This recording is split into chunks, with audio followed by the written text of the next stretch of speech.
Salut à tous! Eh bien, on se retrouve aujourd'hui pour une nouvelle vidéo sur mes idées mercato pour l'Olympique de Marseille de Franck McCourt et Jacques-Henri Hérault.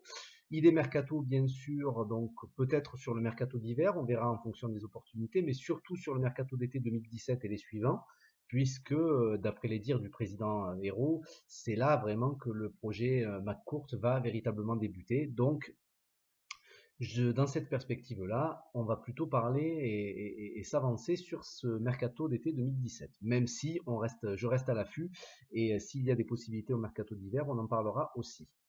Donc, après avoir abordé le poste de milieu offensif droit, aujourd'hui nous allons aborder le pendant, c'est-à-dire le poste du milieu offensif gauche dans le 4-3-3 de Rudy Garcia.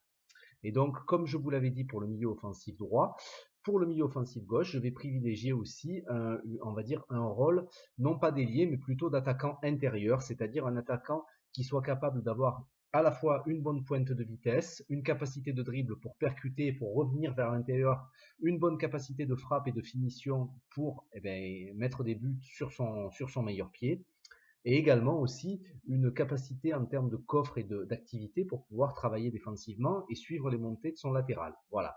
Euh, donc voilà, c'est un joueur quand même avec des profils assez complets, mais avant toute chose, il faut que ce soit des joueurs qui soient à même de déstabiliser une défense, qui soient capables de combiner avec son arrière latéral des montées du latéral gauche, et aussi un joueur qui ait une bonne capacité de finition. Donc, à l'Olympique de Marseille, c'est un poste qui est vraiment cette année énormément, en délicatesse, je dirais même en détresse, parce que tous les joueurs qu'on a essayé, que Rudy Garcia et Franck Passy avant lui ont essayé à ce poste, ont tous été, on va dire, ont tous eu des rendements insuffisants. Que ce soit Romain Alessandrini, que ce soit Rémi Cabella, que ce soit Zinedine Machache et que ce soit Salif Eddin Kawi. Aucun n'a eu ou même Bounassar, aucun n'a eu le rendement suffisant pour s'imposer en tant que titulaire dans ce rôle-là.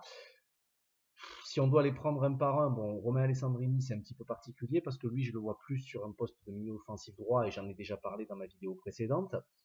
Rémi Cabella, pour moi, il a, il n'a c'est un bon dribbleur, Rémi Cabella. Le seul problème, c'est qu'il n'a pas la science du jeu pour moi suffisante pour évoluer dans ce rôle-là. Parce qu'une fois qu'il a réussi un dribble, deux dribbles, trois dribbles, et qu'il doit faire la passe clé ou qu'il doit faire la frappe clé pour finir son action, il n'a pas la capacité, ni la vision du jeu, ni la lucidité pour le faire. Donc pour moi, il ne remplit pas les conditions nécessaires pour évoluer à ce poste-là, malheureusement.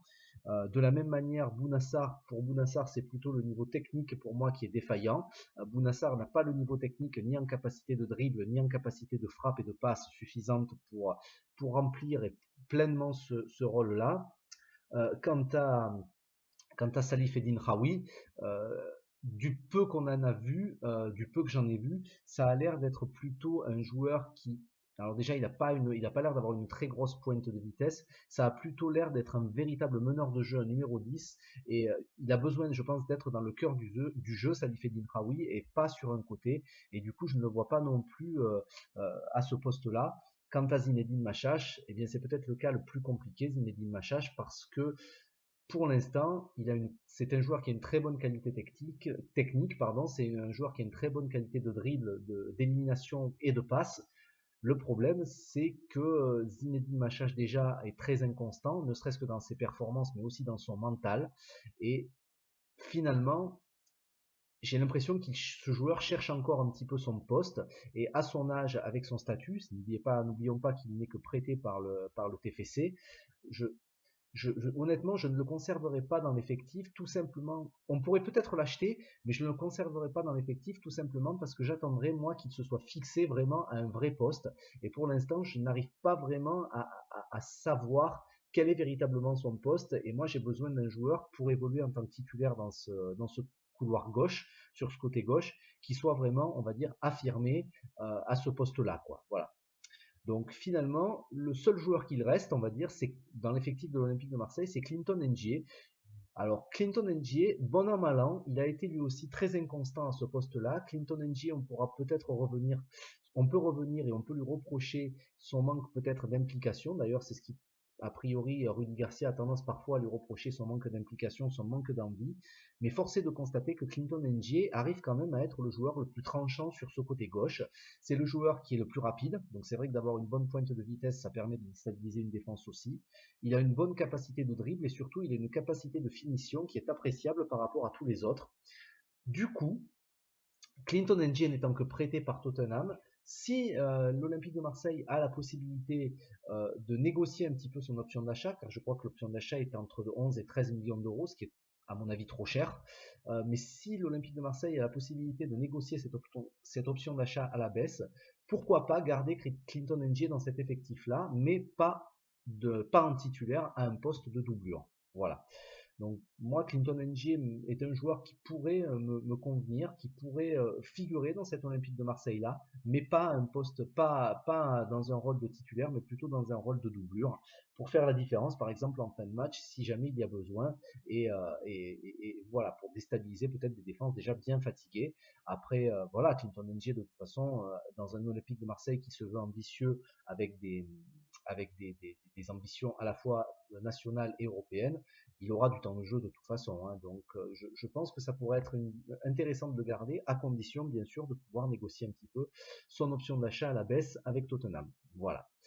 Donc évidemment, tout ça ne résout pas la question, mais qui prendre en tant que titulaire?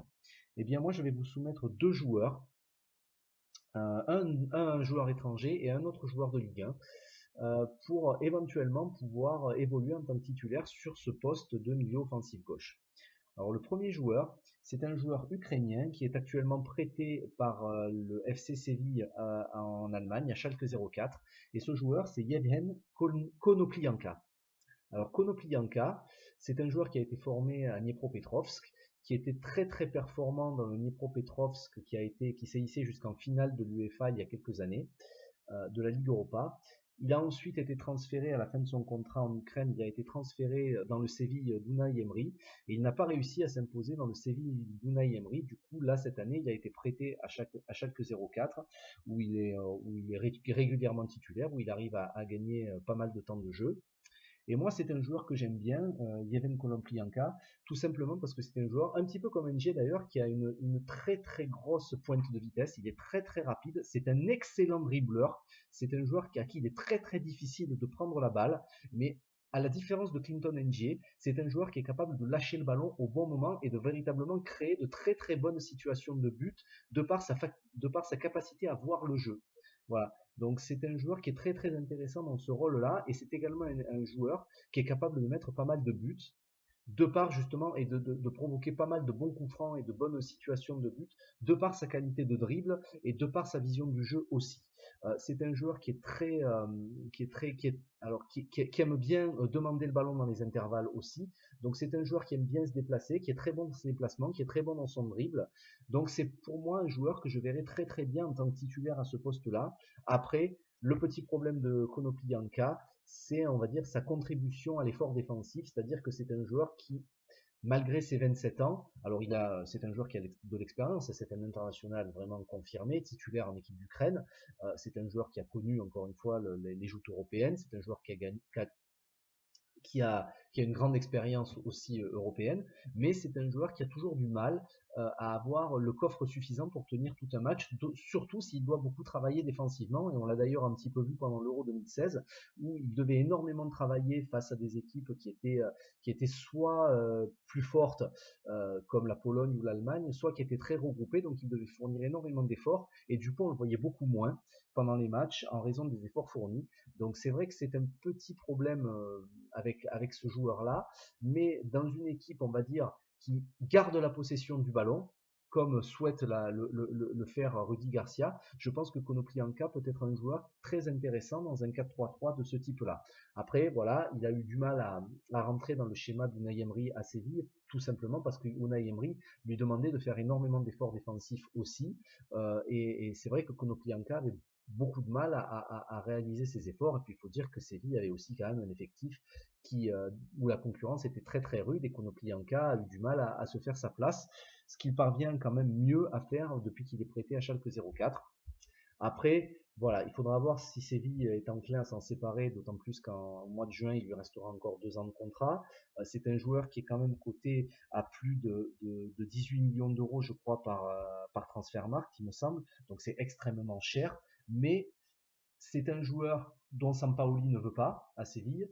Et du coup, je pense qu'il est peut-être envisageable de pouvoir le recruter à bien moins que ça.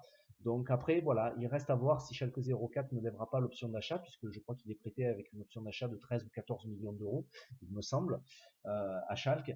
Donc à voir si Schalke lèvera l'option ou pas. Mais si Schalke ne lève pas l'option, je pense que ça peut être intéressant de se positionner sur ce joueur-là, notamment en raison de sa capacité à percuter, de sa capacité à créer des déséquilibres dans une défense et à créer aussi des situations de but. Voilà pour Konoplyanka. Et donc, dans le cas où ça ne puisse pas se faire, mon plan B, eh bien, c'est un joueur de Ligue 1. C'est un joueur qui va arriver en fin de contrat en juin 2017. Donc, c'est une bonne opportunité à saisir peut-être pour le mercato d'hiver. C'est le milieu offensif de Rennes, Paul-Georges Ntep. Alors Paul George Ntep, c'est un profil un petit peu différent. Paul George Ntep donc pourra être recruté, je vous l'ai dit gratuitement, peut-être même dès le mois de janvier pour le mercato d'hiver. Et c'est un joueur qui est pareil, qui est très rapide. C'est un joueur qui aime beaucoup percuter. C'est un joueur qui est capable aussi de se créer des bonnes occasions de but.